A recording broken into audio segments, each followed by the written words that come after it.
Le mercato s'accélère, les rumeurs s'enflamment et les coulisses se dévoilent. Salut tout le monde et bienvenue dans cette nouvelle revue de presse. J4 avant la grande finale de Ligue des Champions entre le Paris Saint-Germain et l'Inter Milan. Dans son édition du jour, le quotidien L'Équipe est allé recueillir le témoignage de journalistes du monde entier sur ce que représente le PSG dans leur pays. Et le moins que l'on puisse dire, c'est qu'en Amérique, tous ou presque sont sous le charme du PSG version Luis Enrique. Malgré le décalage horaire, les États-Unis ont suivi avec attention le parcours des Parisiens qui ont conquis de nombreux supporters, peut-on lire. Au Mexique aussi, la perception de ce nouveau PSG est très positive. En revanche, au Brésil, on estime que le PSG a déjà été plus populaire au pays du football. Le club parisien était beaucoup plus suivi au Brésil lorsqu'un certain Neymar évoluait sous les couleurs parisiennes. Du côté de l'Argentine, et ce n'est pas vraiment une surprise, le PSG n'a pas une bonne image. La faute au traitement de la France vis-à-vis de la star Lionel Messi et aux précédents qui existent entre la France et l'Argentine.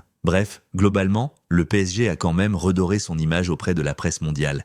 Il ne reste plus qu'à conquérir le monde en soulevant la coupe aux grandes oreilles.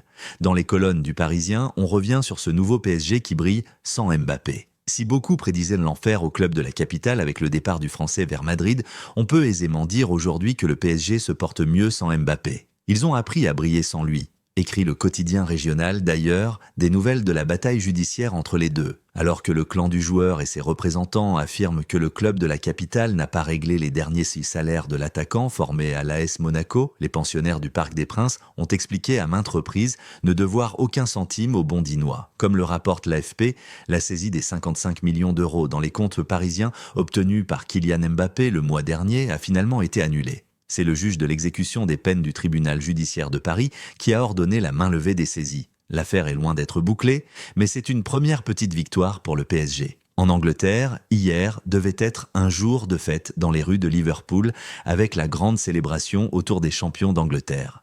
Mais malheureusement, ça ne s'est pas passé comme prévu. Ce matin, la presse britannique est sous le choc après l'attaque à la voiture bélier qui a eu lieu hier pendant la parade aux alentours de 18h. Sur la une du Daily Star, comme sur beaucoup d'autres tabloïds anglais, un seul et même message revient « Horreur à la parade ». Le Daily Express précise qu'un Britannique de 53 ans, originaire de la région de Liverpool, a été arrêté par la police après les faits. Alors que The Times parle d'une douzaine de blessés sur place, camions de pompiers, voitures de police et hélicoptères étaient présents pour s'occuper des victimes. Un bilan bien plus précis est donné par le Daily Mail qui indique que 47 personnes ont été blessées pendant l'attaque et que 27 d'entre elles ont été transportées à l'hôpital, dont 4 enfants. Parmi ces 47 blessés, 2 sont considérés comme dans un état grave. Un bilan très lourd qui choque toute l'Angleterre avec des images fortes. Le Daily Mail parle de pire cauchemar dans ce qui devait être un jour de célébration pour les fans des Reds. Revenons aux sportifs avec l'arrivée de Matheus Cunha qui se précise à Manchester United. Le Daily Express annonce l'envie urgente de conclure l'arrivée du Brésilien chez les Red Devils avec un transfert estimé à près de 75 millions d'euros. Cible des Mancuniens, comme on vous l'avait révélé, Victor Gyökeres va partir selon record, mais le buteur du Sporting ne serait pas enclin à débarquer du côté d'Old Trafford.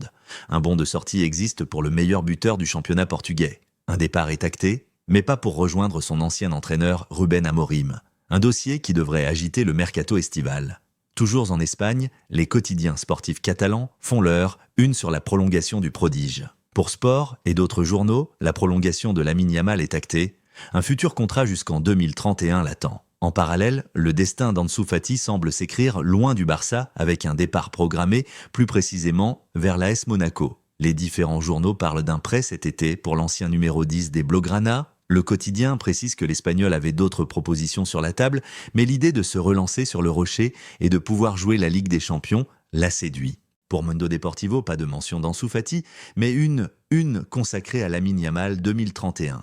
Un accord est sur le point d'être trouvé pour la prolongation de contrat et l'annonce pourrait même avoir lieu aujourd'hui, selon le quotidien catalan. Même son de cloche pour Marca, qui parle de dernière ligne droite dans ces 2 dossiers. Une prolongation de 5 saisons qui soulage toute la Catalogne, qui craignait de voir partir sa pépite en fin de contrat dans 1 an. En Arabie Saoudite, Cristiano Ronaldo. Serait-ce la fin de l'aventure saoudienne pour le Portugais ? Le joueur de 40 ans refait parler de lui depuis hier soir avec un message énigmatique sur ses réseaux sociaux après une nouvelle défaite de son club, Al Nassr, en championnat, synonyme de non-qualification pour la Ligue des champions asiatiques. Son message est relayé dans les pages intérieures de Marca. Ce chapitre est terminé. L'histoire est toujours en cours d'écriture, reconnaissant à tous Un message mystérieux qui jette un voile sur son avenir, alors que de nombreux clubs seraient intéressés par l'ancienne légende du Real Madrid, comme on vous l'indiquait dans une précédente revue de presse. Vrai ras-le-bol ou simple méthode de négociation pour prolonger son contrat à prix d'or? Seul lui a la réponse. Voilà les amis, c'est tout pour cette revue de presse. Merci pour votre fidélité, à très bientôt.